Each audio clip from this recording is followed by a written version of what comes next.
I'm going to unbox review the TP-Link Tapo C615F kit. So this thing is a battery powered 2K camera. It pans and tilts. There's a floodlight and it has a solar panel. Supports local storage of up to 512 gigabyte. It also has free AI person pet vehicle detection as well.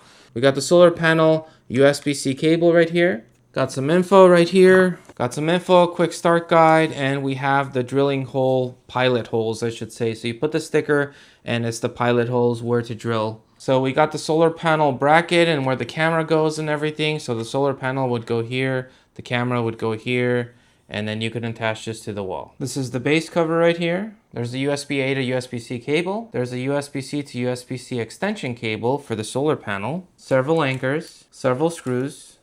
And this is the floodlight with the camera right here. On the bottom, we have the micro SD card slot as well as the power and the reset.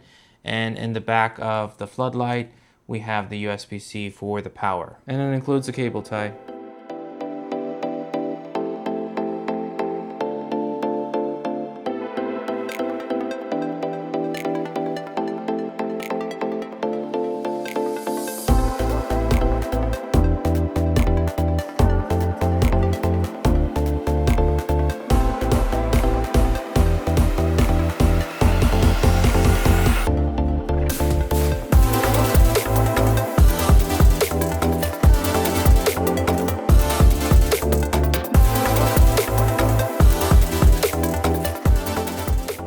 You set it up and control it using the Tapo app. This is what it looks like. I've turned off the camera's microphone. You can have it on and hear what's going on, but I'm just going to have it off just for now. But it's a way of just listening as soon as you open it up. And then you can also look at this thing full screen as well. You can also pinch and zoom, but the closer you go, the lower the resolution because it is a digital zoom and not an optical zoom. And then you could take pictures, you could take video. You can do a pan and tilt if you wanted to. So I'm showing you guys live just so you guys get an idea of, if there's lag, what it looks like and stuff. So there's a little bit of a delay when you first start. And then once it starts moving, it's generally okay. But there is that little bit of pause for that initial movement. So as you guys could see, as soon as it starts moving, then you're pretty much good to go. You do see 360 degrees. The camera itself doesn't tilt that much, but because of the camera's angle, you get to see it. And then obviously it also tilts. So we could take it down. And again, there is that little bit of delay when you first do it, and then we take it up. And that gets to the max, and then it tells us you're at the max basically. Okay, and then you could talk with someone to it and everything like that. So those options are there. You can also do the patrol mode, which I'm personally not interested in, but it does give you some options. And then this is how you would turn on the floodlight if you wanted to manually turn it on. I'll show you guys what that looks like at night.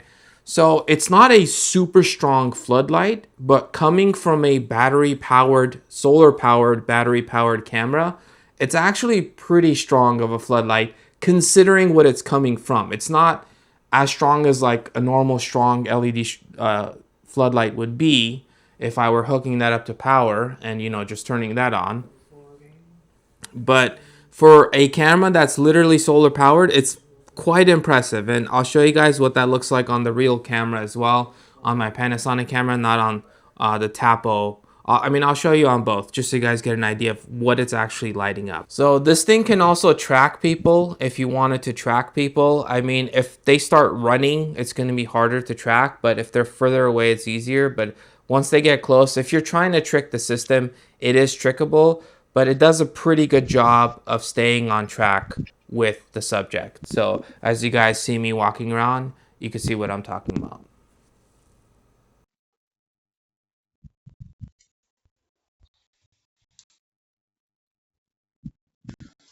You could set alarms if you wanted to basically detect stuff.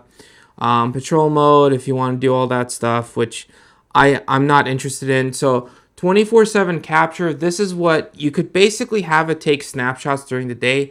24/7 capture is not 24/7 recording. So it's not recording all the time, and that's because it would probably run out of battery if it was doing that the entire way. But this kind of gives you a glimpse of, what's going on just as just kind of captures. And then floodlight settings, I have the brightness on max. Again, I'll show you guys what that looks like. And then you could set timers and stuff and how you want to do that. Okay, so storage and recording, I have 128 gig in there. It's reading it as 112 gigs, and then you can set your clip settings. So maximum clip length, I basically have it at basically a minute. It could go all the way up to 2 minutes. So I'm not going to set it to 2 minutes, and then it can be as little as 20 seconds. Again, I'm not going to set it to that. I like a minute. Minute's good for me. And then you can set a recording schedule, so you can have it record during certain times and days and not. So it's pretty customizable. And then later on, I'll show you guys, there's also like an automated mode where if you leave the house, it turns on and record. I mean, you could set it up that way basically. So it doesn't have to go based on the schedule. You can also record sound, as you guys saw. And then we get into basically the video quality. You could do 2K 720 or just have it on auto. So for me, auto most of the time would select 2K, but I could just have it on 2K. Frame rates is 15 or 20 frames per second. I have it on 20. Typically, the higher the better. 30 would be ideal. This video itself is at 30 frames per second. Roughly, I think it's at 29.97 technically. Night mode settings, full color or infrared mode. So you could, how you want to set that up. So because this thing has a floodlight, I actually just go with the full color mode. And then there's privacy zones. Now, what a privacy zone is, it's different from privacy mode. So privacy zone is you can block out a certain piece that, let's say a part of this is recording your neighbor's house and you don't want to see that. You could basically block that out. However, with the privacy zone, keep in mind that if you do use that, you're basically, because this is a pan and tilt camera, that privacy zone moves with you. So if I do the pan and tilt and move it, it's actually going to move with me. So just keep that in mind. And that's different from privacy mode. Privacy mode is basically, it doesn't record at all. So that's something where you could just say, you turn that on and it will just not record anything. It won't detect anything, it won't record anything. So then you'll be good to go there. So yeah, so basically a lot of options, notifications if you want that, advanced settings. This is on 60, you could have it on 50 hertz. Diagnostics, not interested in. And then advanced settings, oh, we were in advanced settings. Smart actions, this is where. So this is what I was talking about earlier, where you could set it where it could turn on and record when you leave and then turn off and stuff. So you could basically set specific options with this if you want to.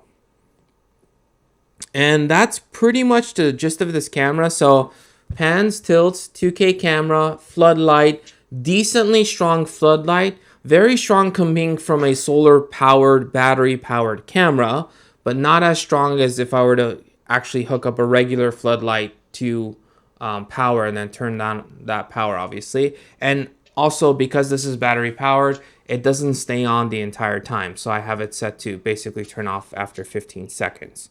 I don't need any wires. It literally just connects to Wi-Fi. The only wire that's there is basically the solar panel is connecting to the camera itself. But I could pretty much install it anywhere as long as there's decent amount of sunlight. Obviously, I want to point it to the sun. Not the camera itself, obviously, but the solar panel. Is this the best camera in the world? No. But for the price, you're getting quite a bit of camera, basically. I was editing the video and I realized I didn't show you guys the playback option. So this is where it is. You could see your stuff, events, and everything.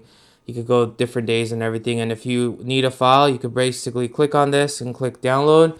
And I'll go to the download section right here. Takes a few seconds. Obviously, it's still downloading because you could still see the arrow coming. And obviously this is showing up, but basically it shows up here after downloading, and then you're pretty much good to go. Then you could click on any of the files here, and yeah, there it is, guys.